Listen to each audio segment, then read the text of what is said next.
All right.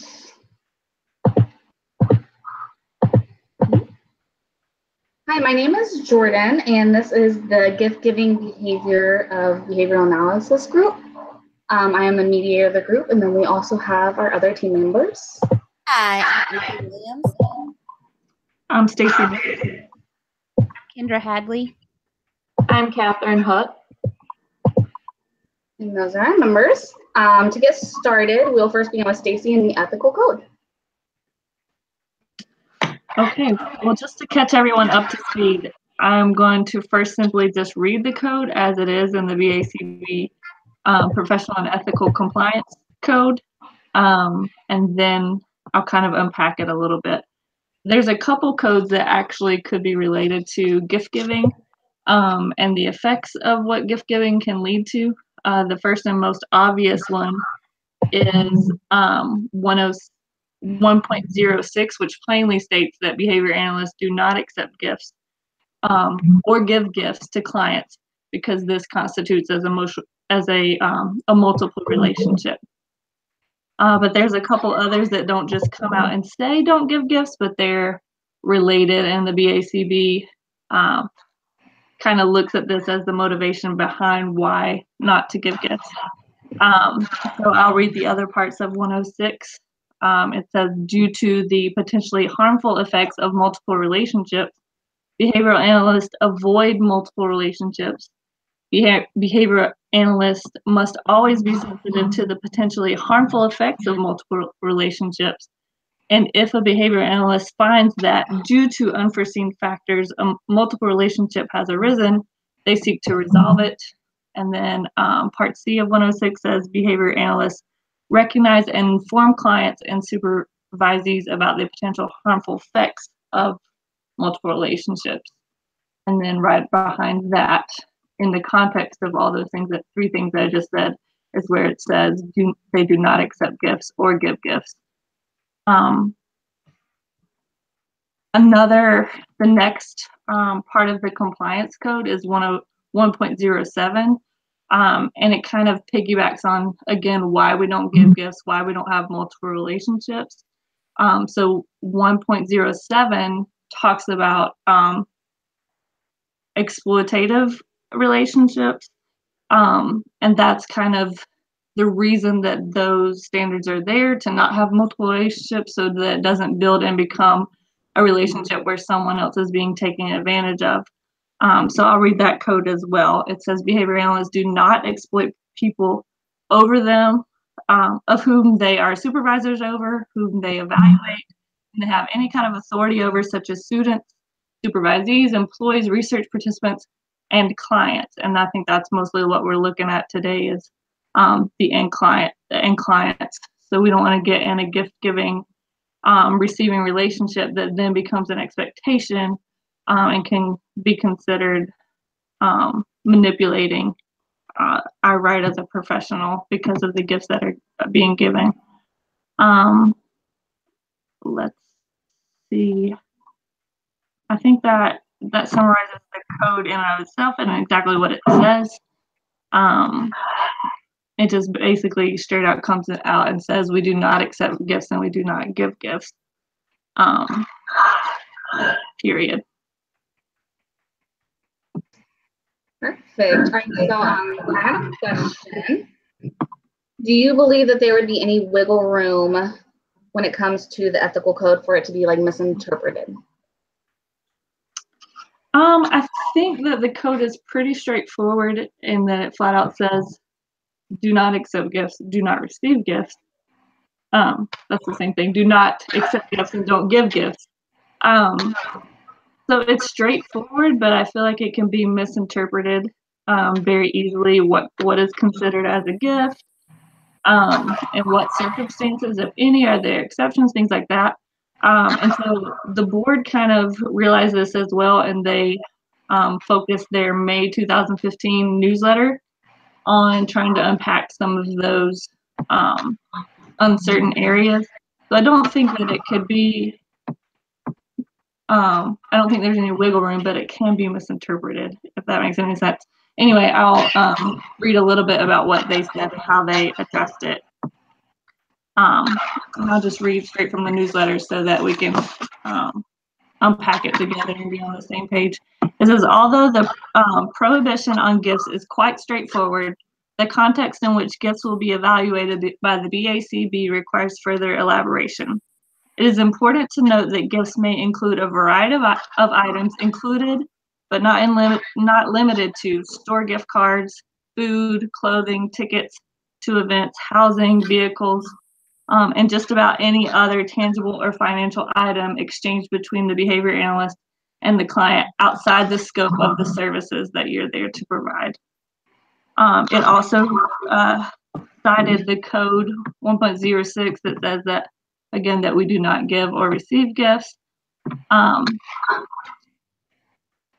And here's another quote from the newsletter that I thought helped a little bit. It says, a behavior analyst refrains from entering into or promising a personal, scientific, professional, financial, or other relationship with any such person if it appears likely that such a relationship reasonably might impair the behavior analyst's objective ability and may interfere with their ability to reason.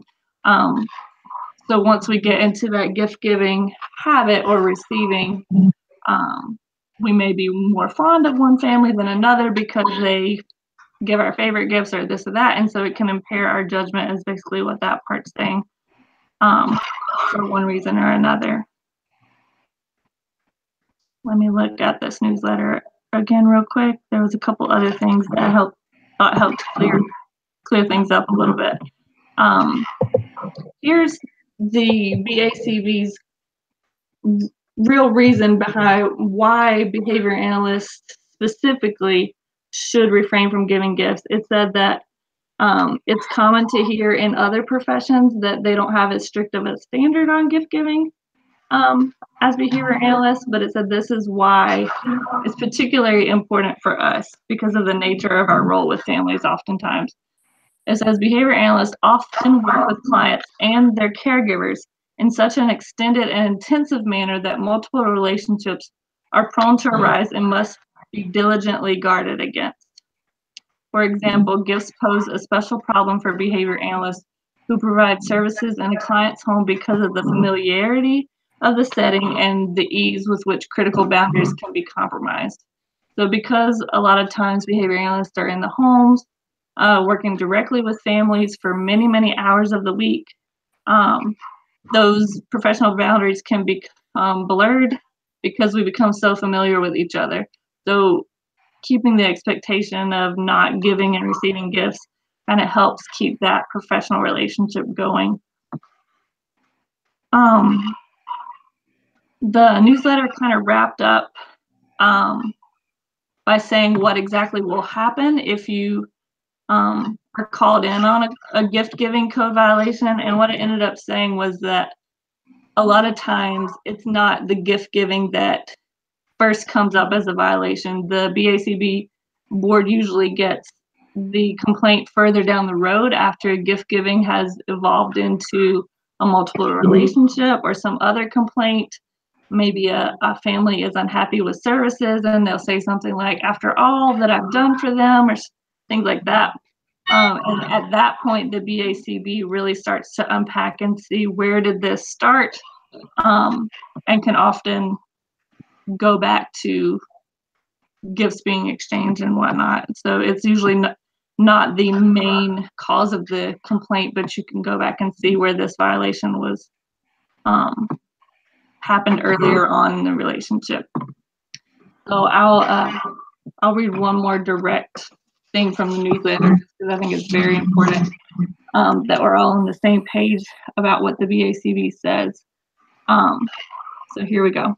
With a few notable exceptions, most complaints received by a review committee do not identify the gift giving and receiving of the gift as the basis for the complaint. And that's what I said earlier. Instead, the gift exchange is often identified during the course of an investigation. Consider the following example. During an investigation alleging abandonment from the behavior analyst, a client reports, "I can't believe the behavior analyst terminated services after all I've done for her." Upon further inquiry, the BACB might discover the family had allowed the behavior analyst to join in on personal celebrations and holidays. The reason identified might have been that the family's concerned that the behavior analysts feel like part of the family. They want them to want us to feel included because we're there so often. We can feel like a member of the family oftentimes. So being included on birthdays and Christmas and that kind of thing just felt like a natural thing. It says in such an example, a number of factors would be considered by the review committee. So this is what they're looking at. They're not just looking at, oh, you received a gift and you shouldn't have, or you gave a gift and you shouldn't have. They're looking at these qualifiers. Was the gift the beginning of a multiple relationship and a conflict of interest? Number 2, was the gift evidence of a multiple relationship and a conflict of interest? Number 3, what was the intention of the gift? And they're looking at 2 things with that, with the intention of the gift. Are there any cultural influences that would refute the multiple relationship interference? And 2, was any effort made to make the gift less personal to the recipient and thus less likely to influence the personal relationship? So if giving a gift was something that was a cultural expectation, they're looking at, did you try to make it at least a general gift where everyone got the same thing versus a personalized gift? And then it goes on to say, taking these points into consideration, a gift exchange by itself typically would not lead to the sanction of one's credentials. So just you receiving a gift one time, that in and of itself is not enough to have your credentials revoked. Instead, they're looking at the other things that might have gone along with that. So instead, the BACB would most likely seek to coach the behavioral analyst on the reasons to avoid gifts with clients. On the other hand, a gift exchange that is clearly evidence of a multiple relationship will likely result in disciplinary action, especially in circumstances where the multiple relationship becomes sexual in nature. In addition, the monetary value of a gift is often an indicator of whether personal or professional boundaries have been crossed. So they're going to look at those other things of, did a multiple relationship develop, especially if it had become sexual? Was the gift that you received huge in monetary value? They're looking at all those things. And depending on the severity, they may just coach you through, these are reasons why we don't do this. But obviously the more severe cases that had developed into a multiple relationship would have a harsher consequence. So in summary, the whole heart behind the code is that they're looking at the intention and the effect of the gift, not just the gift itself, not just giving gifts. And that's the reason that we have to keep in our mind to uphold the code, is we have to look at where it could go, what's the intention, not just, well, what's the big deal about giving a gift? We have to look at the whole picture. So that's our code. That's what we're looking at. And that's all from me for now. Perfect. All right. So next we're going to move on from the ethical code and move into the background of gift giving with April. Hello. When we look at the background of gift giving, I think we have to first ask ourselves, why would a person give a gift to another person? They wish to express a feeling and they want to materialize it in some fashion. A gift can range from a homemade trinket to something to drink to a phone. Honestly, the physical gift can range from a multitude of things. Gift giving has been around since humans have been in existence. And when it comes to a professional relationship, gift giving takes on a whole new meaning. Professional relationship gift giving exists from the psychoanalytic and the psychodynamic perspectives, which rely on professionals' comments about clinical cases where clients have given gifts, according to Knox. Several perspectives have come to light. Gifts are an expression of transference. Gifts can represent clients' symbolic desires about the therapist or themselves. Gifts can pair the client to the professional. or the gift can represent an expression of inadequacy of words. So, where did this need to show others our affections come from? One of the founding fathers of anthropology, Marcel Mauss, details gift giving as an act that can strengthen and create social. Also, he points out that the gift is inseparably connected to the identity of the giver. Um, Gift giving has been linked to social inclusion, and participating in gift giving is a main constituent of regular community life. So, in turn, professionals providing community care outside of institutions seen as members in the communities in which they practice. And community members act to benefit and encourage the whole. And when in the presence of the giver of the gift, the receiver feels the needs to reciprocate. Thus, it creates a cycle. And this cycle consists of giving, receiving, and giving in return. And through this ritual, social bonds are formed and maintained. And Levi Strauss turns gift giving, the underlying principle of reciprocation, is that of an obligatory nature. And David Scheel takes a turn of gift giving to be that of a means to communicate by intimacy with others. And this intimacy is obtained by singularizing the gift by making it suited to the recipient. And this makes gift giving a personal investment for not only the giver, but for the receiver as well.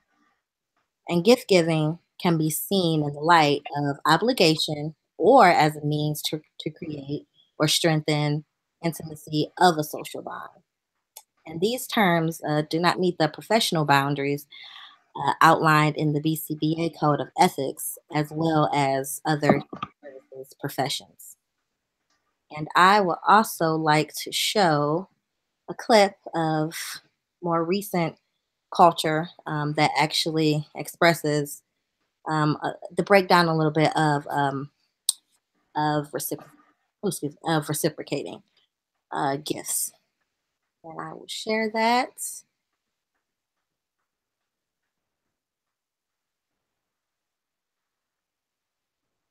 now. For that, but I got you and Leonard a few silly neighbor gifts, so I'll just put them under my tree. Wait, you bought me a present? Uh-huh. Why would you do such a thing? I don't know, because it's Christmas. Oh, Penny, I know you think you're being generous, but the foundation of gift giving is reciprocity. Like, you haven't given me a gift. You've given me an obligation. Don't feel bad, Penny. It's a classic rookie mistake. My first Hanukkah with Sheldon, he yelled at me for 8 nights. Honey, it's okay. You don't have to get me anything in return. Of course I do. The essence of the custom is that I now have to go out and purchase for you a gift of commensurate value and representing the same perceived level of friendship as that represented by the gift you've given me. It's no wonder suicide rates skyrocket this time of year. Okay, you know what? Forget it. I'm not giving you a present. No, he's too late. I see it. That elf sticker says to Sheldon. The die has been cast. The moving finger has writ. Hannibal has crossed the Alps. I know it's funny when it's not happening to us. Sheldon, I am very, very sorry. No, I brought this on myself by being such an endearing and important part of your life. I'm going to need a ride to the mall. It's happening to us. Live like you always have.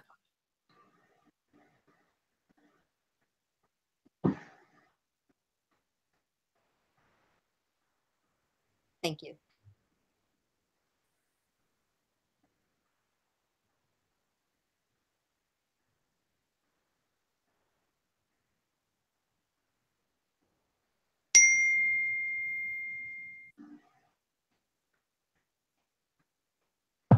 Sorry, I was muted still. When it comes to ABA in the field of ABA, do you feel like the background makes it easier or harder when applying the ethical code, April? Let's see. I believe the background of gift giving makes it a little harder when applying the ethical code in the field of ABA. We are taught to treat clients with respect and encourage them to live a life in which they choose. However, they choose to have an intervention with their BCBA. That's not possible in our code. But on the other hand, we do not want to have an obligation with our clients or have them feel as if they have to reciprocate any kind of obligation towards us.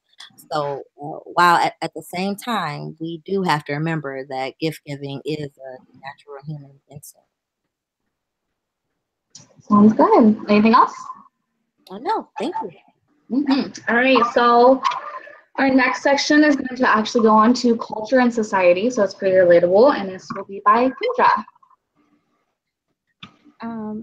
Okay, so in some cultures, gift giving only happens around Christmas and holiday times, while it may be common to exchange gifts frequently in other cultures.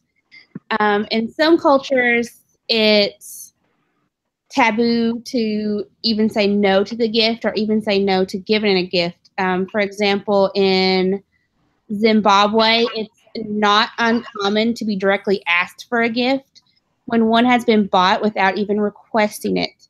The worst thing you can do is to refuse the offering, even if the family giving is starving.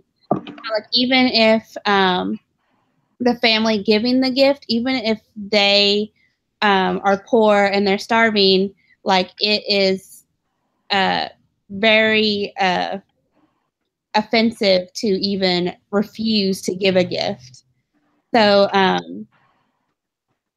gestures of thanks are preferred over, so like they prefer you giving them a gift than telling them thank you. And I feel like in a lot of cultures, gift giving is viewed as a thank you or appreciation or a building of a relationship with other people. And it's almost like an obligation in some cultures to give a gift and or receive a gift. Another big gift giving culture is in China. China is also like, they're really big on gift giving. They will give something like a red envelope, and it's customary for children in China to keep their envelopes under their pillows for 7 nights for good luck. So even gift giving would become like a good luck omen in China. Different cultures emphasize different things, and society emphasizes different things. Like you don't go to a dinner at someone's house and not bring something in some cultures, or even like sometimes even as a host we'll expect someone to bring us a gift. And I see these families, like especially families of different cultures, would see that us coming into their home, like they want to give us something because they want to show their appreciation and their thankfulness for us coming in and working with their kids and working with our clients.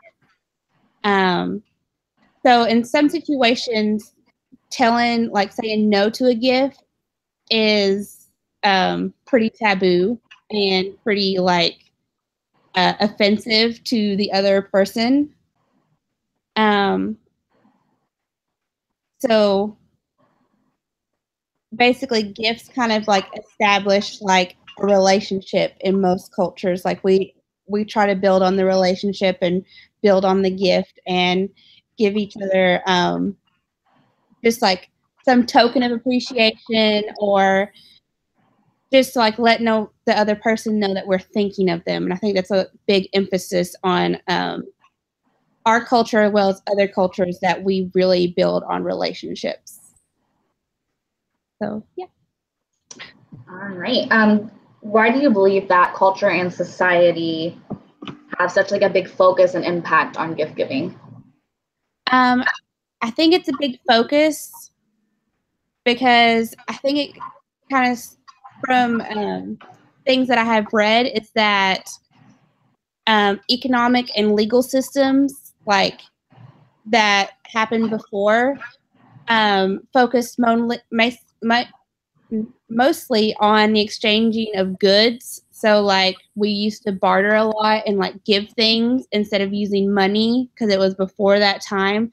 So if it kind of turned from being something that we would exchange goods and products to money. So then that changed as society changed. And so now it's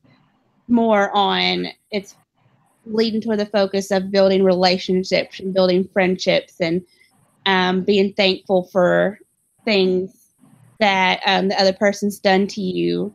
And so I think that's why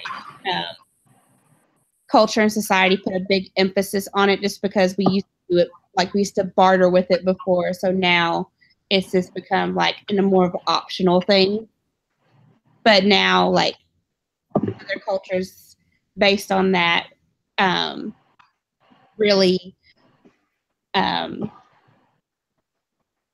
they just really like want to build on relationships. And if I guess like they emphasize it more like if you don't take the gift that they're giving you, then it kind of feels like a back on them, like, oh, well, you just don't like my gift, or you don't like our relationship. So I think that's why culture and society focus so on it. Perfect. All right, well, next we're going to move on to our last discussion, which will be with Catherine on motivation of gift giving. So as we all know, gift giving is a common challenge between professional colleagues and clients. Many clients really don't understand why professionals cannot accept gifts or why some do and others do not. This could make the clients question their relationship with the specialist and also reflect on all this confusion. Professionals are confronted by this encounter and their ethical standards. Some colleagues will deny all gifts due to the ethical guidelines presented, where others may let certain things slide or be accepted. And the question we all have is, when should professionals accept or not accept gifts presented by the client? According to Cadell and Hazelton, they really didn't have a conclusive answer. They didn't look so much at just the BCBAs, they looked at professionals as a whole. They discussed within their article that both sides of the argument needed to be addressed and that the characteristics of each gift exchange as well. So for example, if a professional denies all gifts, there's a higher probability that the physician-client relationship will not change into a multiple relationship. But if the specialist decides to accept gifts, this could open numerous possibilities in the physician-client relationship. The authors also discussed the positives about gift giving. They stated how gift giving from a client could strengthen their physician-client relationship and demonstrate trust between both the client and the professional. So when receiving gifts, the specialist needs to identify the function of the gifts. Some clients may be displaying a gift for a holiday occurring, while others may be presenting gifts to receive something in exchange. At the time of receiving a gift, there are 3 dynamics a professional should consider. The first one they discussed was if the gift guarantees privileges to the client. So if the client gives the professional a gift hoping they receive better treatment or may be treated differently than other clients. If the professional does not treat them any differently, the client may become offended and cause more challenges within their relationship. Another dynamic to consider is the value of the gift. Some gifts, such as homemade presents, are seen as typical gifts to receive. They display appreciation and gratitude, whereas expensive gifts, such as money, could be displayed as paying off the specialist. Expensive or money gifts should be denied or presented to charities, they stated. The third dynamic is the timing of the gift. So some clients typically will present gifts during the holidays or due to cultural celebrations. If a gift is presented not during these times, there may be more intentions with the gift other than gratitude. Overall, gift giving can be difficult to manage. Some professionals may accept gifts while others do not. The ethical guidelines should always be understood by the professional and their clients. It should be discussed with patients about the ethical guidelines and expectations for their physician-client relationship. Professionals will have to explain why they do or do not accept gifts to their clients, just to make sure that everyone has a full understanding on the topic. This can benefit their relationship in the future and also prevent challenges later on. Perfect. All right. So, what would you feel is the biggest motivator behind gift giving? I think the biggest motivator behind gift giving is the appreciation and culture expectations. Clients and professionals, after working together for a while, they begin to create a bond and a trust within their relationship. This is beneficial, so they become closer working as a team. When this occurs and the progress of the client is created, the parents or clients want to display their appreciation towards the success. Some of the parents or clients, they may not know how to express these in words, but instead display it in gifts such as homemade goods or cards. Perfect. All right, well, I guess that wraps up our discussions. As a group, though, let's go ahead and answer a couple more questions about gift giving in general.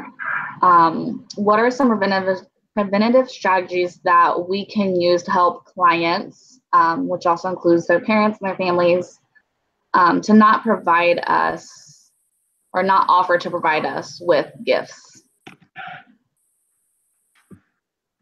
Well, one of the things that the BACB suggested was to make the gift giving policy known up front when you're taking on a client initially. So make it part of your intake packet and just going over other policies, and just explaining to them before they have those emotional feelings or they feel like you're part of the family, just explaining to them up front while the relationship is still purely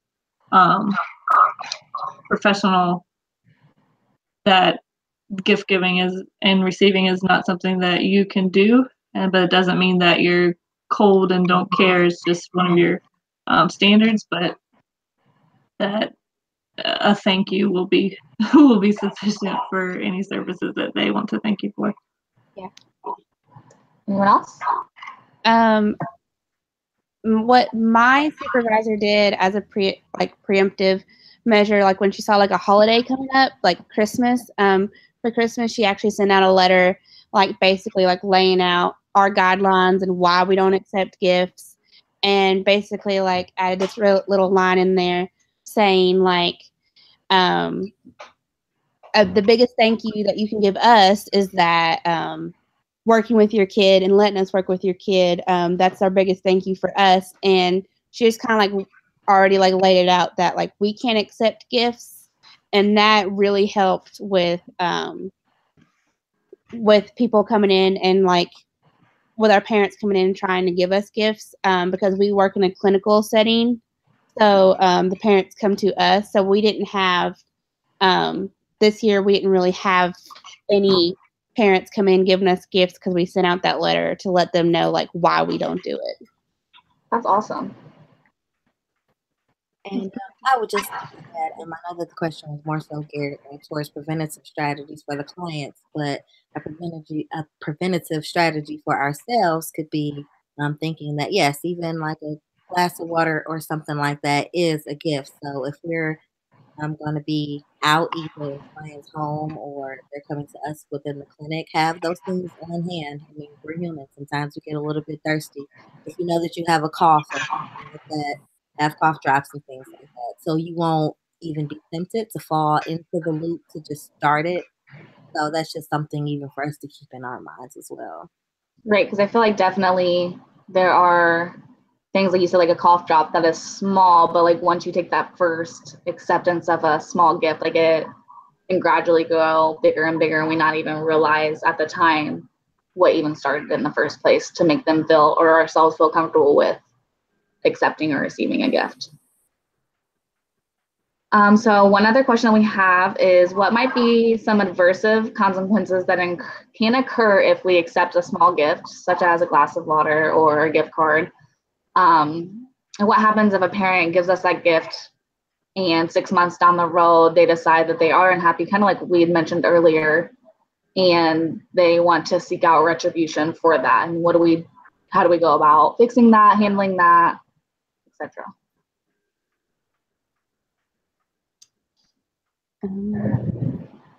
Well, one consequence that I've seen happen before, I work primarily at home, and so does the rest of my company. And our kids are often in school, so we're there after school around snack or dinner time. So I've seen it to where a BCBA, just took a little bite of something that the parent had made. They're like, here, try this. So they took something, and then the RBT, who's less familiar with the code, kind of misinterpreted that to where before we knew it, a couple months down the road, the parent comes to us and saying, I don't have the food to feed this person every night. The RBT had been expecting to be a part of dinner every night, and it had kind of grown into, well, what's wrong with us all sitting here and eating dinner? So especially as supervisors, us taking that small gift can send the wrong message to other people on our team that it's okay to do that. For sure. Yeah. No, I agree with that. I've seen that happen also with my company where certain techs or supervisors have accepted gifts, and then either the family expects this to be an everyday situation, or they expect the new tech or new staff to be the same exact way. Yeah, I mean, I feel like when it comes to like the consequences of doing that, there are countless consequences that can come from it. I feel like everyone kind of always remembers what you give another person, so it's easy for a parent or a family member to remember that they gave any one of us a certain gift, especially if they are bigger ones and they happen more often. So I feel like if at any time our services don't meet their expectations, it would be very easy for them to seek out retribution for what they've given us and make things more difficult than what they had to be, versus us just having to have completely denied the gift and set those standards from the very beginning. So, for sure. I'd like to add, I think then on the RBT and like BA side, I think like if multiple RBTs work with the client and like the client gives like a certain RBT, like a certain kind of gift, and gives another RBT a different kind of gift, I can see like where maybe on the RBT side they can be like, oh, well, they got this really nice gift, and I didn't really get this really nice gift, so maybe I'll have to act differently towards them, or or like try to not appropriately work interventions or something because they're trying so hard to get the client to like them to get a better gift. So I can see it on the other side too. Yeah, for sure. More. I believe that basically just at the end of the day, taking that small gift, it's like a gateway gift. It just builds the opportunity, it opens the opportunity for endless negative consequences that ultimately accept the services, which is the original purpose of the analyst being with the client, being, having to work with the client, is the services themselves that you will get various forms of negative backlash. Yeah. Not towards the analyst directly. Let's just say if you in services with that family, be it on a good or a bad terms, you are setting the precedent for the next time. And if they don't come in and set gifts and things like that, possibly think like, oh, maybe they're not that good, and that actually has nothing to do with the services that we would actually provide. So it's just overall just negative from the service. Totally agree. All right. Well, is there anything else that we wanted to cover as a group answering these questions? I think we've got our bases covered. All right. Well, then that'll be a wrap for our group presentation. We hope that you enjoyed it. Yes. Yeah.